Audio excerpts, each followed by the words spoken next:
Cable Bahamas has always been considered the innovator. People can have confidence in Cable Bahamas as a mobile operator because of our past history. We've proven to the Bahamian community that we are in fact able to manage additional services as a telecommunications company. Customers expect the best from Cable Bahamas. The technology that we bring is revolutionary technology because we know that the Bahamian public, they deserve it, and Cable Bahamas is here to bring it to them.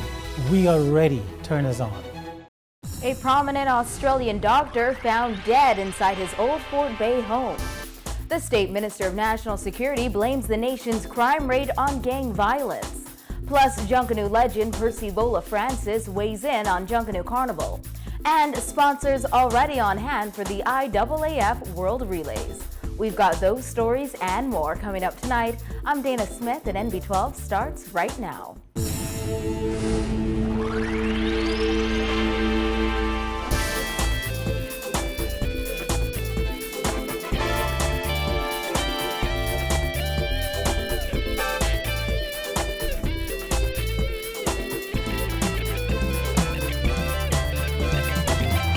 Talking news tonight, police are investigating the stabbing death of prominent Australian doctor Philip Vasili, who was found dead this morning at his home in Old Fort Bay, an exclusive gated community in northwestern New Providence. Police say 58-year-old Vasili could have been dead for as long as 8 hours before police arrived on the scene. Vasili's wife, as well as the workers at their home, are now assisting officers with their investigation. Jasmine Brown has the details in this report.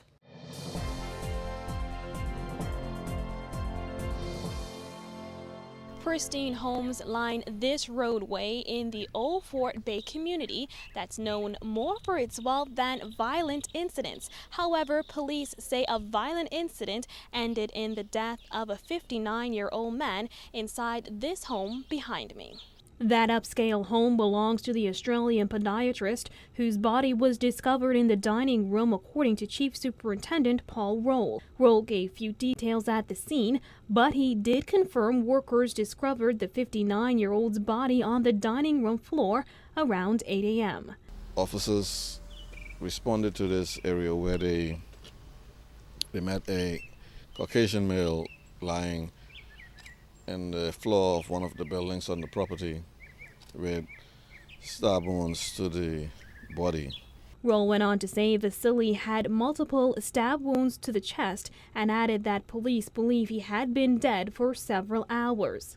At this preliminary stage of the investigation now, we believe the individual was involved in an altercation sometime during the night last night, and he was found this morning. He seemed to have been dead for at least 7 to 8 hours. Roll would not say who that altercation allegedly involved. However, he did say police are questioning several people, including his wife Donna Vasili, who also lives at the home, and several of his employees. At the scene, investigators walked around the property collecting evidence, taking photos and videos of the scene. Acting Commissioner Anthony Ferguson visited the scene, however, he did not speak to reporters. A professional was also called in to access the home's camera system. After more than 6 hours after the first officer arrived on the scene, Vasili's body was removed from the home as family and friends looked on. Vasili is well known across the world and has established 3 podiatry clinics in Sydney and later founded an orthotic footwear company that sells products in the U.S., the United Kingdom, and elsewhere. He also ran a non-profit organization to help improve the health of those from poor communities. Neighbors said the multimillionaire was well known in the community. His neighbor, Dr. Harold Munnings, says he knew Vasili for years, and his death came as a shock. Like most of the residents in the community, we're shocked at the news. I mean, this is unprecedented. We don't know what's going on. We eagerly await the results of the police investigation. Meantime, several Old Fort Bay residents were up in arms over the presence of the media, demanding that security escort media personnel outside. In fact, as you can see from this footage, our news team was initially blocked from entering the community by security, despite being ordered by officers to let us in. Munnings says residents were concerned about their privacy. The residents have concerns about the surprising relationship that the police have with the press that allows what seems to be unusual access to a community and the environs of a crime scene. A friend who recently lost a loved one made a similar complaint that press were allowed access in a manner that he thought was inappropriate. And I think our residents have the same concerns, that we are concerned that the police have a very cozy relationship with members of the media. Rose says police do not yet know the motive behind the murder. Reporting for NB12, I'm Jasmine Brown. This latest killing comes just 2 days after a man was stabbed and killed during an altercation at Arawak Key. And just last week, a man was gunned down near a Soldier Road shopping center, while another man died in a double shooting. State Minister of National Security Keith Bell yesterday blamed the country's crime problem on a growing gang culture, which he said has been left uncontrolled. Kyle Joaquin takes it from here. There have been 373 murders since the Progressive Liberal Party took office in 2012. That, according to State Minister for National Security Keith Bell. He compared it to the 498 recorded under the previous F&M government. During his contribution in the Senate yesterday, Bell said no government should be proud of their numbers. The minister then proceeded to highlight the areas of New Providence that saw the most murders over the past 3 years. This here, that's Bain and Grantstown. Over here is Centerville. Come down here, Angleston. Come over here, Pinewood Garden. Come over here, Nassau Village. And you come over here, you got Foxhead. Look at that. That area is less than 5 by 5 miles. Less than 5 by 5 miles. A major contributor to the country's high rate of murders, gangs.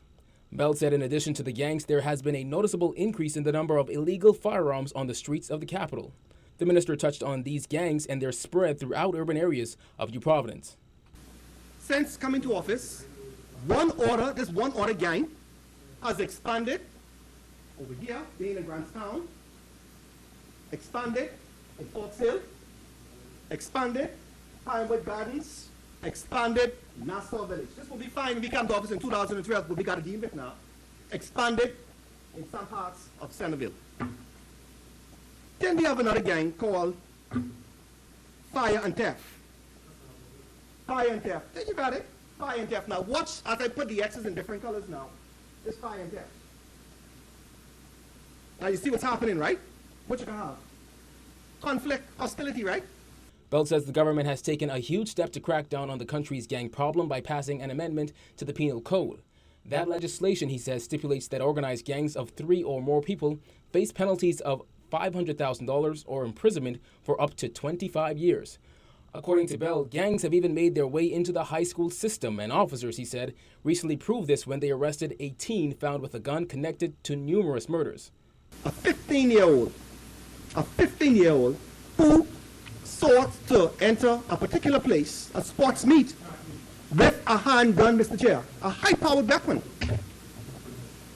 What is more startling, Mr. Chair, about that particular case, and why we need our forensic science laboratory, is this reason. The gun that was taken from the young man is connected with several murders, several recent murders. We had a murder out east. It was used in that. It was used in a murder in Pinewood Gardens. It was used in a murder in Yellow Elder, Mr. Chair. This is what we're up against. The minister commended police officers whom he said intensified their work into now searching homes. He said if an illegal firearm is found in the home or yard, every adult who lives there is taken into custody until a thorough investigation is complete. Bell says he strongly believes that once the government gets a grip on the gang situation, then eventually, he said, the country can see a decrease in crime. Reporting for NB12, I'm Kyle Joaquin. Free National Movement Senator and former Attorney General Carl Bethel is calling on the Christie administration to do more to protect the Bahamas from potential blacklisting. Bethel is anxious for government to move quickly to address the many concerns still lingering in the gaming industry, which government has yet to find a solution for. Simone Davis has the story. Bethel says the government needs to address concerns, particularly about the need for anti-money laundering, counterterrorism financing compliance in the web shop gaming business. As he said, he is also concerned with the number of Canadian banks refusing to accept web shop proceeds. Well, I think we need to always bear in mind that although this government has legalized web shop gambling, certainly in the United States, it is still contrary to their federal law. Internet-based gambling is contrary to U.S. federal law. And so that poses a problem for certainly the Canadian banks, and a number of banks have indicated that they're not prepared to accept money from web shop gaming in those circumstances. He also echoed concerns raised by Shadow Minister of Finance Peter Turnquest, who said that he believes the government is turning the banks of the Bahamas into a potential avenue for money laundering by allowing the banks to accept web shop money. If we do not attain the standards that the world would demand in terms of transparency, know your customer, and being certain that the accounts of web shop institutions do not contain funds from their clients who they don't know, who they don't have the KYC details on. We don't know the source of the funds, whether it's illicit activities being deposited into gambling accounts.